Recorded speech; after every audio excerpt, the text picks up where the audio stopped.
Hey, salut à tous, bienvenue à Question Auto, Matt en compagnie de James. Et on est à bord du Sorento. Vous l'avez sans doute déjà vu sur la chaîne parce que vous avez regardé le vidéo du Sorento X-Line. Si c'est pas le cas, dans le petit i. Puis le Sorento X-Line, c'était comme la version un peu plus cossue, la version un peu plus hors route.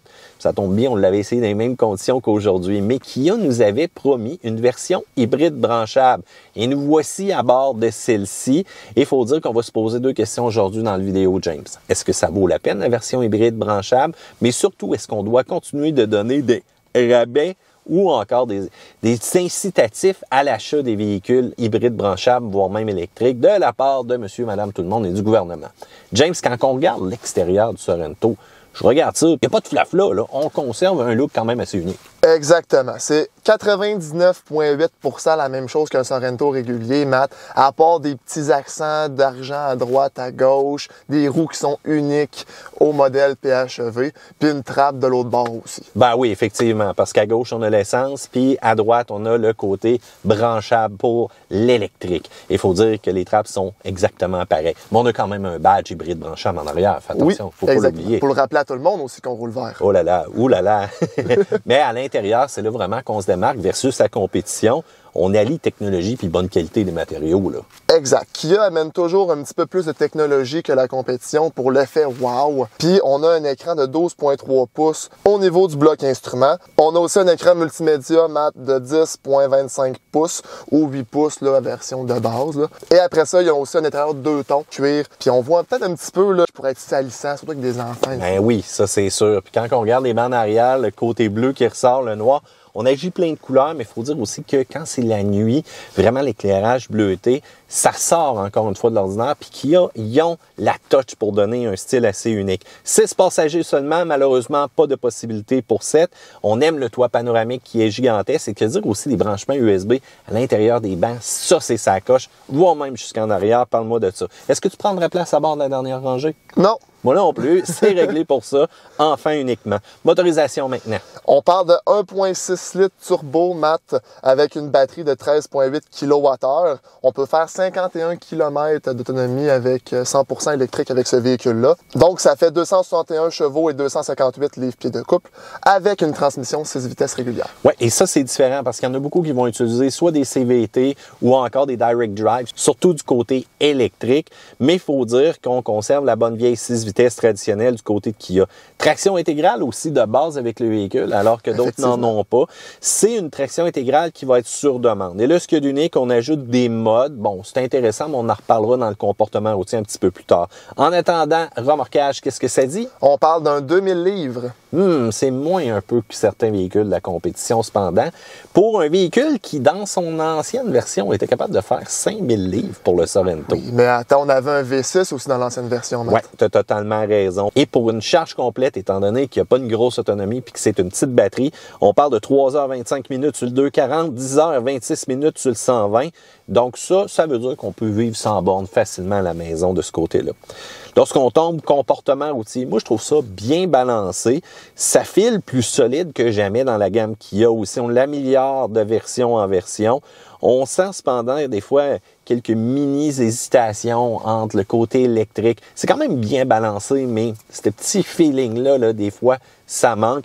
Mais le reste, direction, mis à part le volant qui est gros, c'est correct. Le freinage, c'est très stable. Puis c'est un véhicule qui se comporte bien, sans être ultra performant. Non, exactement. Fait que c'est un VUS dans le fond. Oui, c'est un VUS, effectivement. Où est-ce que ça change un petit peu la donne américain-canadien? C'est les fameux modes de conduite. On a le mode neige, boue et sable. Et du côté américain, ils ont juste la possibilité d'appuyer sur le bouton. Puis ça fait un genre de lock pour mieux distribuer la puissance en avant, en arrière. Mais on a vu que sur la glace, ça prend quand même des bons pneus. Et ce n'est pas le genre de véhicule avec lequel on va pouvoir se rendre super loin dans des chemins qui vont être vraiment accentués ou encore qu'on va avoir beaucoup de boue ou autre. Ça reste un véhicule avec un comportement urbain. Mais du côté de l'hiver, le mode neige, très aseptisé. Et si vous voulez avoir du fun, mettez ça en mode sable, laissez le TCS allumé. Vous allez voir, il y a quand même moyen d'avoir un petit peu de plaisir avec celui-ci. La réponse, elle est quand même bonne. Moins que le 2.5 turbo cependant, mais un petit peu plus que la version hybride qui a bien entendu moins de chevaux. Du côté de la consommation maintenant, James. Côté de consommation, on parle d'un 3 litres au 100 l'été. Oui, l'été. Puis l'hiver, on a fait un genre de 7 litres, Matt. Puis pourquoi c'est le même? C'est parce que ce véhicule-là, à la place d'avoir comme les autres véhicules hybrides branchables ou électriques, un module spécialement pour le chauffage, ben c'est à même le moteur thermique. Fait que ça prend le Prestone. Fait que tout l'hiver, le véhicule va rouler sur le moteur à essence. C'est comme un véhicule 3 saisons. Si vous pensez rouler purement électrique l'hiver avec celui-ci, oubliez ça, ça n'arrivera pas malheureusement. Et de toute façon, c'est souvent un désavantage avec la majorité des véhicules hybrides branchables. Le moteur vient tout le temps citer quand il fait froid.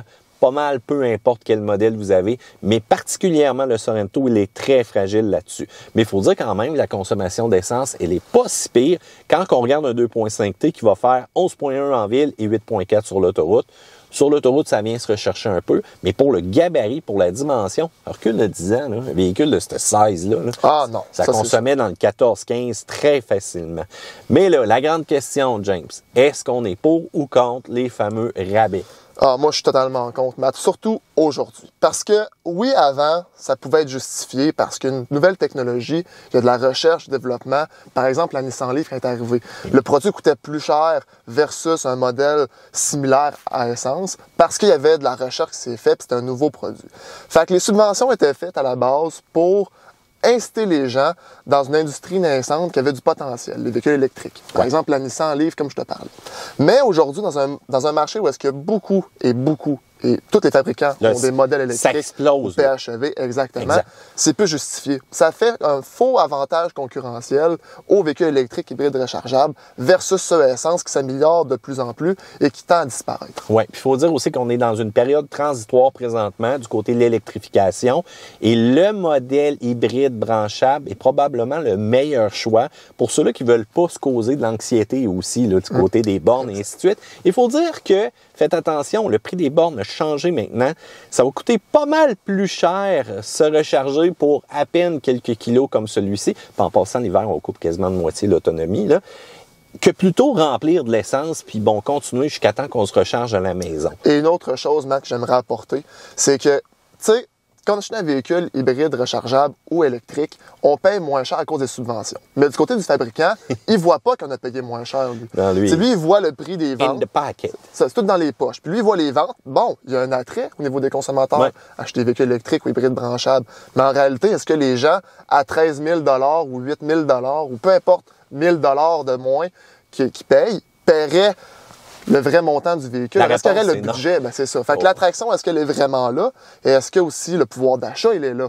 Fait que, parce que là, c'est jusqu'en 2026 qu'on va avoir les rabais au Québec, les subventions. Mais après ça, c'est full. On ne sait pas. Puis l'autre affaire aussi, c'est qu'à un moment donné, les taxes qu'on perd sur l'essence vont sans doute se transférer du côté électrique. Ça, si vous pensez l'échapper, oubliez ça. L'autre affaire aussi, pour ceux qui diraient « Oui, mais on a subventionné l'essence, les compagnies, tout dans le passé », ça ne veut pas dire qu'on est obligé de les subventionner aujourd'hui. Justement, la palette, elle est pleine partout pour les grands manufacturiers. On y va avec le prix, James. Avec le prix, on parle d'un 54 995 pour le modèle qu'on a en ce moment au PDSF. C'est pas donné. Non, effectivement, mais si on y va avec un modèle plus de base dans le PHEV, on parle d'un 44 995 au PDSF, encore une fois. Parfait. Les points négatifs, vibration moteur, lorsque celui-ci va être en fonction, souvent l'hiver, on ressent la vibration parce qu'il tourne connecté à rien, des fois même pas aux roues. C'est sûr que si on passe en mode sport, on sent comme il faut là, qu'il va bien entendu assister la motorisation. Il n'y a pas de système de chauffage ou encore de pompe de chaleur, système de chauffage par résistance électrique, bien entendu. Donc, ce que ça fait, c'est qu'on se bat avec la température tout le temps l'hiver. Et des fois, on voit même la température du moteur baisser d'un coup sec quand le thermostat vient d'ouvrir. Et voilà, à un moment donné, ça revient, des bouffées de chaleur. C'est vraiment pas stable. On espère une amélioration sous peu. C'est pas éligible au plein rabais comme le RAV4 Prime. Banquette de seconde rangée qui est pas mal contraignante aussi. C'est pas le plus performant du côté des PHEV. Le RAV4 a vraiment une accélération de malade, voire même plus d'autonomie. Et il est impossible de rouler uniquement électrique au fret. James, de ton bord? Écoute, je suis tout à fait d'accord avec tout ce que tu as dit. Je fais juste en ajouter. Premièrement, l'accélération sur le mode sable, on l'a remarqué. Un genre de délai quand on lâche l'accélérateur d'une même pas une seconde, mais qui fait que c'est ultra dangereux si, mettons, on veut freiner après l'accélération. Fait qu'on se bat avec le véhicule. Ça, j'aime vraiment pas ça. Puis deuxième chose, qui est un petit peu plus un fait cocasse, là, il nous manque des pièces sur le véhicule, Matt. Oui, en fait, 2 pièces. Une à l'intérieur, sur le tapis, puis une à l'extérieur, à la poignée. Je sais pas ce qu'on a perdu ça, là. Mais bon, j'ai déjà lu sur des anciens Sorento que les enfants arrachaient les poignées, mais de perdre une pièce comme ça, c'est la première fois. D'ailleurs, il faut là, je m'explique. Je sais pas comment je vais expliquer ça. Est-ce que c'est généralisé ou c'est juste nous, On notre modèle, c'est ça, on le sait pas. Mais c'était juste digne de mention. Du côté des plus, l'éclairage au LED de la nuit, c'est très puissant. C'est un des seuls présentement PHEV, 3 rangées. Oui, on va en avoir d'autres qui vont apparaître sous peu, mais présentement, à l'heure qu'on a fait de vidéo, très intéressant et surtout disponible. Format qui est quand même assez idéal. L'assistance d'évitement de collision, voire même quand tu mets tes clignotants aussi, voir les caméras. La bonne qualité de fabrication, comportement routier appréciable. D'autres choses à rajouter rapidement? Oui, moi, ce que j'aime bien, Matt, c'est aussi la clarté des caméras parce que c'est juste formidable. C'est du HD, ce qui n'est pas dans tous les véhicules, on va s'entendre. Aussi, c'est l'all-wheel drive de base sur le modèle PHEV. Oui. Puis il y a aussi une belle palette de couleurs, je trouve. Oui, effectivement, les couleurs de Sorento, même le blanc qu'on a là, il est comme perlé. Et que dire du gris du X-Line qu'on avait essayé. Il y a plein de véhicules aussi de plus en plus dans la compétition qui s'en viennent. Donc, la grande question finale, est-ce que ça vaut la peine d'acheter un Sorento PHEV? Moi, je pense pas. Non? OK. Bon, ben t'es rough.